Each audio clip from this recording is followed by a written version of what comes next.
Joining me now, Chen Herzog, Chief Economist at BDO Consulting Group. Good evening to you. Good evening.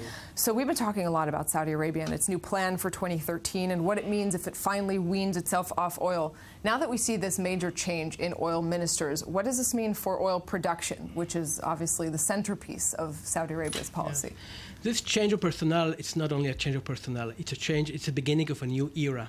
I think Saudi Arabia recognized that it can no longer be a price player in the oil market. You know, it used to be able to manipulate its prices by controlling quantity. This era is over. There is now surplus oil in the world, and you're no longer able to use this strategy. But they don't seem interested in stopping production. No, on the contrary, I think their new challenge is to increase market share. I think Saudi Arabia now recognizes it has to be a market share player. It has to develop a plan to get out of the crisis with more market share, with a stronger position in the oil prices. And this is a new era, new thinking, and it needs a new minister. So why not just pump less oil if they want to sort of fall in line with OPEC and do what you're saying?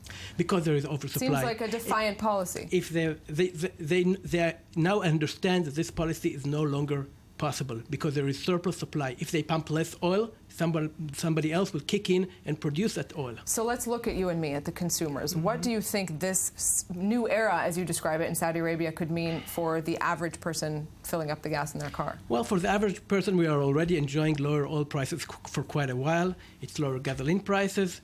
It's lower airline ticket prices. We are enjoying it. But, you know, the loser is the environment, because the high oil prices promoted environmental friendly technologies, green energy, and we see now a global decline in the second usage. Oil prices are cheap, nobody cares about renewable energy Right, anymore? Nobody can afford them. They become relatively more expensive. Do you see Saudi Arabia really sticking to this in the long term? Because if oil prices change on a bigger picture, won't they just snap back? Why not just snap back to the familiar economic model, let's say? I think they wish they can, but they're starting to understand that they can't, because they no longer are the sole oil producer with surplus reserves.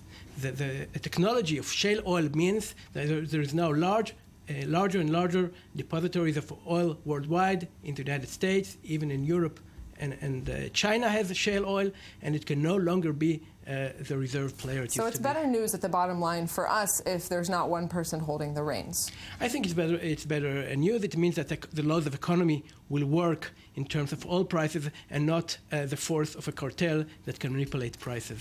That's always good. No cartels is good for consumers. That much I know. Chen Herzog, thanks very much for this.